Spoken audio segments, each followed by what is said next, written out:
Hello and welcome to another edition of the Corner 3 here on Pittsburgh Sports Live. As always, I'm your host, Cale Berger. Glad to be back with you, and of course, it is the best time of year, what we've all been waiting for all NBA season long. It is the NBA Finals. It's the Toronto Raptors and the Golden State Warriors. We knew Golden State was going to be here. I think everyone kind of figured that before the season started. And we were excited to see who would come out of the East now without LeBron James standing in everyone's way. And it turns out it was the Toronto Raptors, one of the many teams that decided to go all in, make some deals, make some trades, and go all in an Eastern Conference minus LeBron James. And they ended up getting that bid to the NBA Finals, which will kick off Thursday night at 9 o'clock in Toronto. So on today's edition of the Corner 3, we're going to look at the Finals matchup. We're going to take a look at what are the edges for both teams. I'll give my prediction at the end, and hopefully I get one of these right because I always seem to get my predictions wrong or the complete opposite happens. And we're going to take a look at each individual position group, so point guard, shooting guard, the forward, center, and then the bench, and see what teams have the edge in all of those specific categories. I'm also going to give my thoughts of who I think will win the Finals MVP, and then, like I said at the end, give a prediction and what I think will end up transpiring in the series, while also taking a look at some of the key injuries that are definitely going to play an important role in this series. So, first things first, it is the Raptors.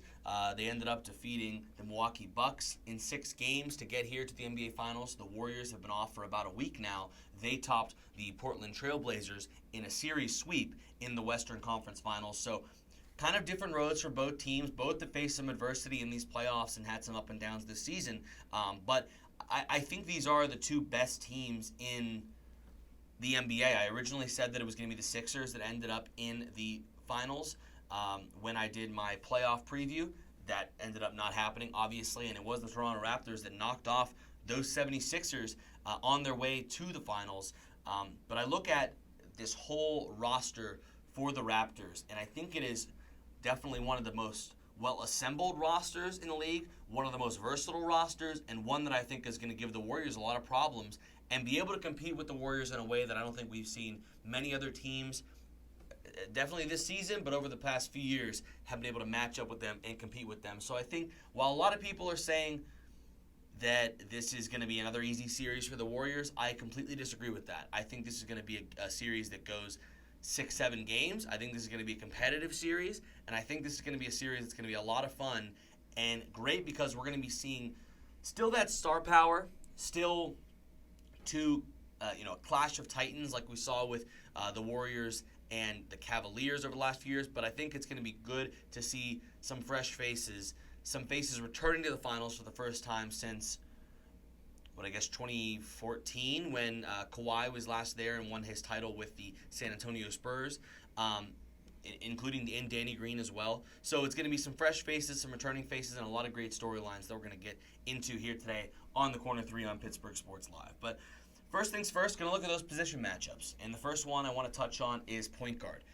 Who would have thought that Kyle Lowry would get to a NBA Finals before Chris Paul? Before so many different great point guards. But nevertheless, Kyle Lowry improved his play since the first round, finally seemed to have shaken off some of those playoff woes, and made it to his first career NBA Finals. Oh, also made a Finals before Carmelo Anthony as well. So Carmelo and Chris Paul, Kyle Lowry beat both of them to the Finals. But regardless, Kyle Lowry really improved his play in that Milwaukee series. He wasn't great in the first round, but he seemed to have found his niche, found his role, and started to knock down perimeter jump shots, started to get steals, started to get other guys involved. So really like the way that Kyle Lowry's improved his play as this playoff run has gone on. But as we know, he's going to be going up against Steph Curry, who has been absolutely dynamite ever since, the entire playoffs really, but especially ever since Kevin Durant went down with an injury in Game 5 against the Rockets. The Warriors are 5-0 since then, including that series sweep against the Portland Trail Blazers, and Steph Curry is averaging 35.8 points per game with Durant out of the lineup. So Steph Curry has been absolutely phenomenal. He's playing some of the best basketball I've seen him play, maybe in his whole career. I mean, he looks like MVP Steph right now. He looks like he has been unleashed, has been, given the green light to be that 2-time MVP that we know he is. And it's almost like he's been a little handcuffed having to play with Kevin Durant for the last few years, and it seems like he's kind of been broken free and allowed to do what he wants and play his style of basketball. And this goes to the entire Warriors team. That's why they got that sweep of the Trailblazers. That's why everyone's arguing that maybe they're better without Durant, because they've just been that good. But you look at Steph Curry, he's playing so great right now. How he's played over the last 5 games with that just under 36 points per game since the Durant injury. But the other key stat that I found that was really telling to me, and I think was why I give the Warriors the edge when it comes to Steph over Kyle Lowry, and that is Steph Curry averages, when you look at his career splits against every team in the NBA, his highest career scoring average against any team is against the Toronto Raptors at 28.6 points per game. That is his highest points per game for his career against any franchise in the NBA.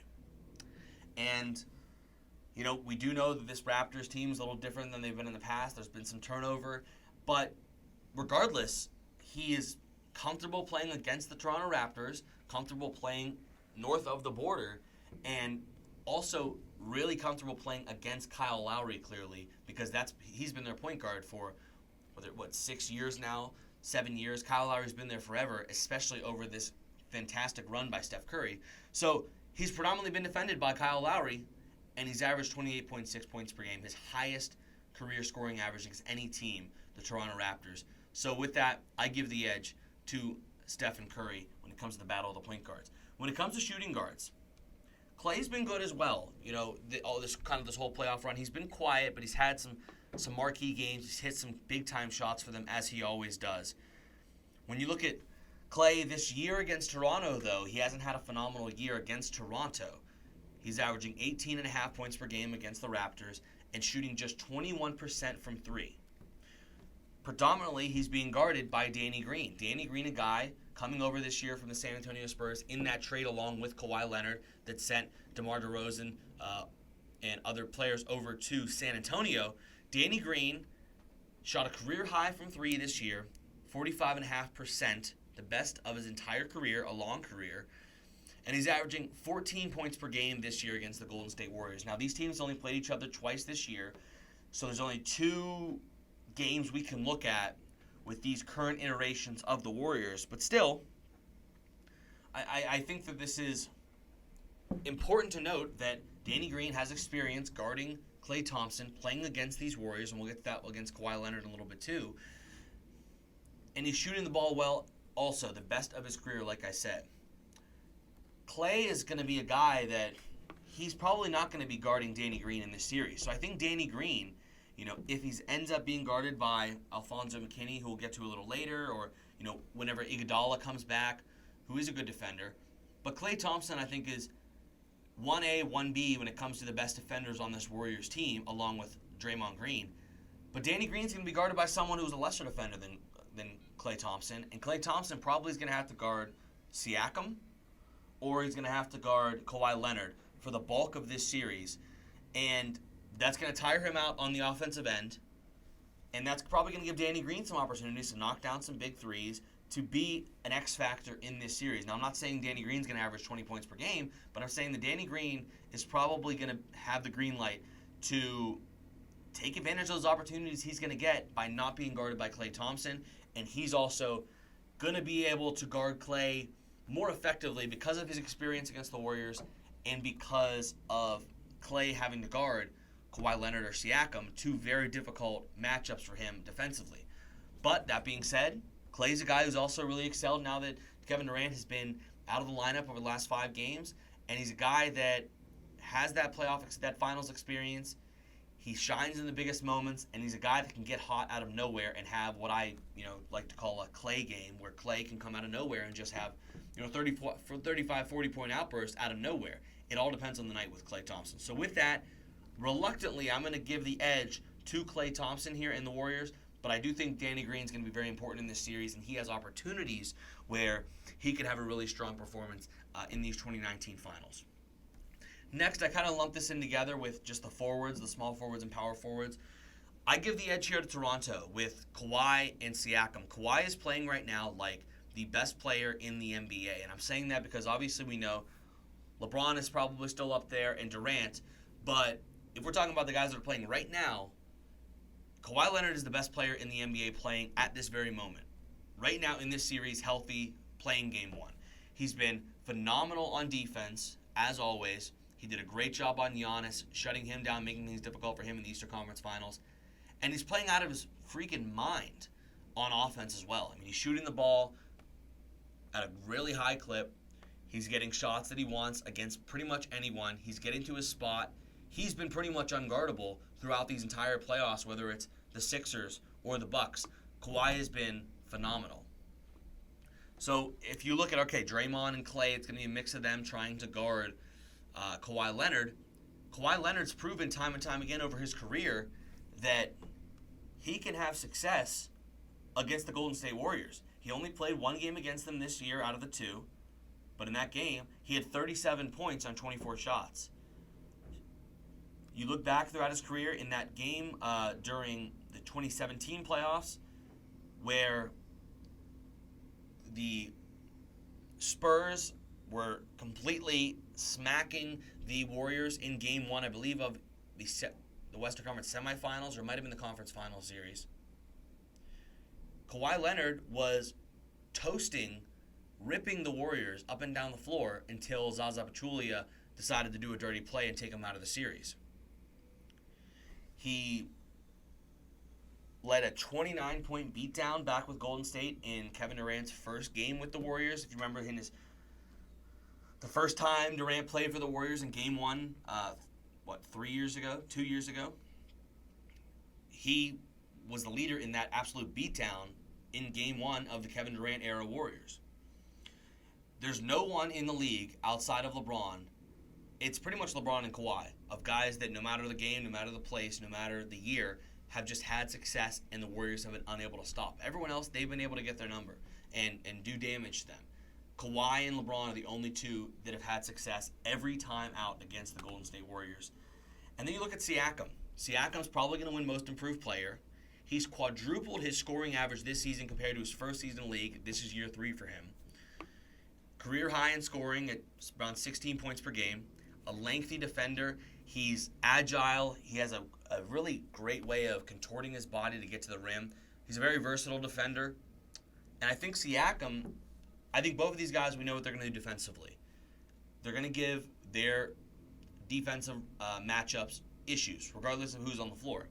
But I also think that Siakam's going to have an opportunity like Danny Green, where if they're keying in on Kawhi, it means that a guy like Alfonso McKinney or, Iguodala dealing with a calf strain, or somebody off the bench for the Warriors, Jordan Bell maybe, someone is going to have to guard Siakam and is going to have a tough time doing it. So I think there's opportunities for these secondary options for the Toronto Raptors to have some success because Draymond and Klay are going to have to key on Kawhi.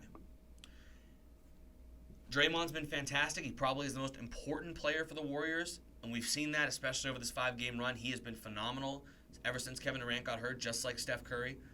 But he can only guard one guy, and that's going to leave a third or fourth guy in that Warriors lineup who's going to have to guard, like I said, Kawhi or Siakam. And I think that if it's Alfonso McKinney, who guarded the last game in the Portland series, who started there at small forward, whoever it is going to get worked by whoever he happens to be guarding on the Toronto Raptors. So with that, I'm going to say, I'm going to give the edge right now to the small forward and power forward of the Raptors in Kawhi and Pascal Siakam. But that being said, there's a chance that Kevin Durant comes back in the series. Whether it's in Game 3, there's talk that it's maybe is in Game 2. As Anthony Slater reported on Twitter that Durant is officially not playing in Game 1. DeMarcus Cousins is questionable, but that Durant is traveling with the team to Toronto for Game 1. So the chance maybe he plays in Game 2. He's still dealing with that calf injury as well. So if Durant comes back, then I'm going to give the edge to the Warriors. But if he's going to take 3 or 4 games to get back into this series and to get back to playing, I'm going to say that it's going to be Kawhi and Siakam that are going to have the edge in this series for the Raptors. Now, when I look at center, we still don't know what the deal is with Boogie Cousins, we don't know when he's going to come back in the series, if he will at all. He's questionable. Definitely out for game one, just like Durant. But right now, it's Marc Gasol for the Raptors, who they traded for, sending their former center, Jonas Valanciunas, to the Grizzlies to get the Grizzlies, one of the best players in their franchise history, and Marc Gasol. They made the deal. Toronto able to get him. And I like Marc Gasol a lot. I feel like he adds a lot to this Toronto team, to this lineup. He has that versatility. He's still, while he's still an older guy, he has the crafty and polished post game. He can knock down a wide open three to space the floor for this Toronto team, which helps Kawhi, which helps Kyle Lowry. He's still a pretty solid defender, and he's smart, and he's crafty, and he knows guys' tendencies, and that makes him a very solid defender. Whereas when you look at Golden State, you don't know who's going to play bigs who's going to be the big for them. Whether it's going to be Draymond in kind of a death lineup playing the five, whether it's going to be Jordan Bell or Kevin Looney or Andrew Bogut, whoever it might be. You don't know who that guy is going to be playing the five for Golden State, and because there is that kind of uncertainty, I'm going to say it's going to be Marc Gasol because of how versatile he is, how many things he does, and just how smart of a basketball player he is in his experience. I think that bodes well for the Toronto Raptors. Now, when I look at the benches for these two teams, it's kind of a mix of quality versus quantity. Golden State right now going very deep onto their bench, playing a ton of guys, trying to find sparks of energy here and there. And, it worked for them in the Portland series because Portland, if we're being honest, it's Damian Lillard, CJ McCollum, and the third option is Enes Kanter. I mean, they're not a very deep team. Had a great performance by Myers Leonard in Game 4, but it wasn't enough. You look at Golden State, and it's really this starting lineup. It's something I've talked about the entire playoffs and throughout the season as well. They've sacrificed depth to get Kevin Durant and DeMarcus Cousins here. They don't have the bench they've had over the last 4 or 5 playoff runs or so. So for Golden State, they're going to throw a mix of guys in there, try and get something to stick, trying to get an option and a lineup that's going to work.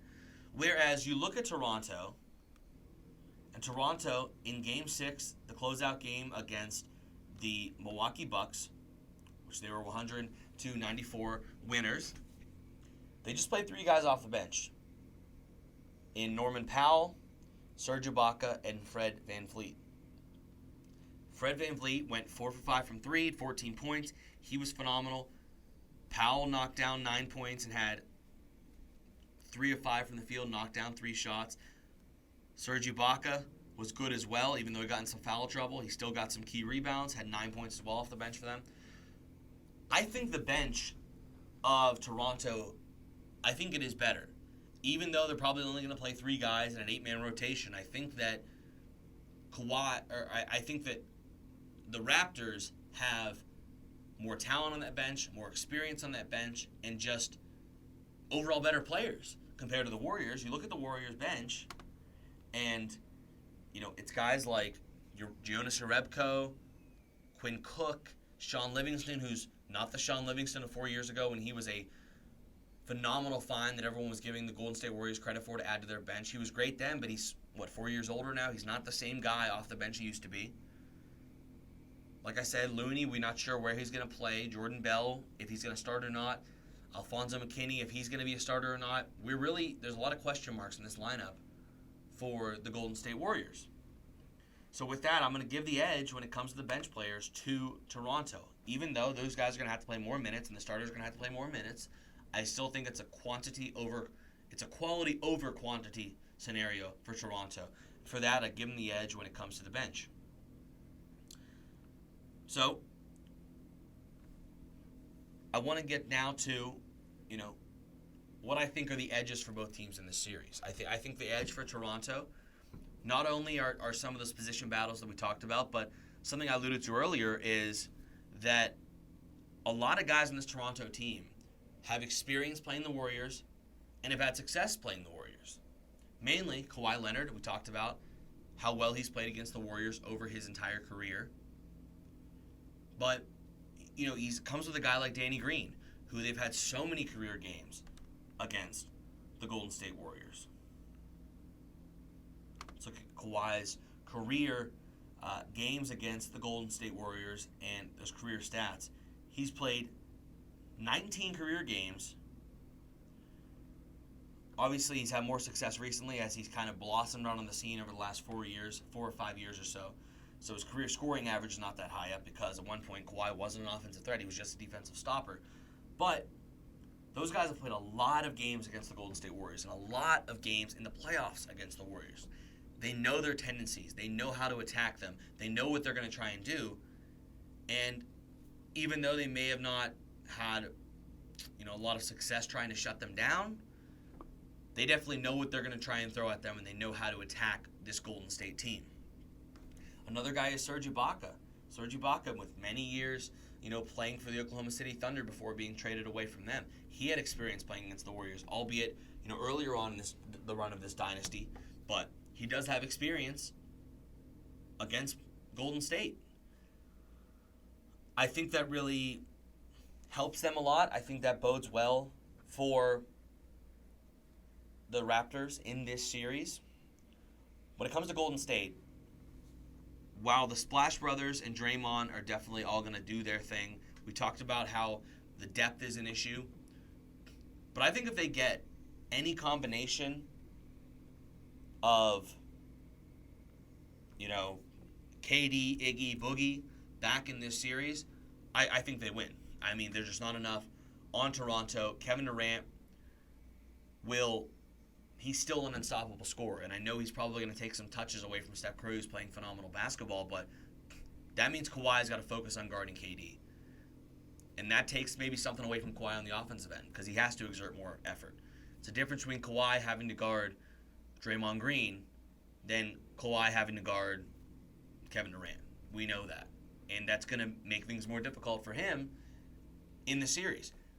If DeMarcus Cousins is back out there, then that's Marc Gasol probably losing that battle against DeMarcus Cousins, and albeit arrested DeMarcus Cousins, who didn't just play, a 6-game series against the Milwaukee Bucks, banging down low with Giannis, with Ilyasova, with Brook Lopez, just like Marc Gasol did. So I think that's the key for Golden State. I think those guys are going to come back, some combination of those guys. And if Iguodala comes back, that's just another defender and a guy that adds some versatility to them, adds some depth, pushes some of those guys that have had to jump into the starting lineup back to the bench, and gives them a little more depth there as well. So they get any combination of those guys back. That's going to help Golden State in this series. So with that, I want to kind of give my prediction. I think this series is going 6 or 7 games. I think the other important thing for Toronto is that they have home court advantage, something I didn't even realize until doing research for today's show. Today's edition of the Corner 3 was, they actually have home court advantage in this. That's 4 games in Canada, in that raucous crowd, away from Golden State. I think that helps Toronto a lot. And especially a Toronto team that doesn't have that experience in the finals like Golden State has. We know Golden State has the finals pedigree, but I think every finals run they've had home court advantage. All these against the Cavaliers, and I think for Toronto, it is so big for them, so huge, that they get to play at home. Or at least have home court advantage and start this thing off. Especially also, they have these first 2 games. They're not playing these first 2 games in Oracle. They're playing these first 2 games, which probably won't include Kevin Durant, Iguodala, and DeMarcus Cousins at home in front of their fans. So a weaker Warriors team, a less deep Warriors team that they get to have at home, that they have the potential to go up 2-0 in this series, steal a game. If they get up 2-0 in this series, that is huge for Toronto, and I can see Toronto winning this series. But what I will say is the Warriors do have that championship pedigree. They've been here to the finals.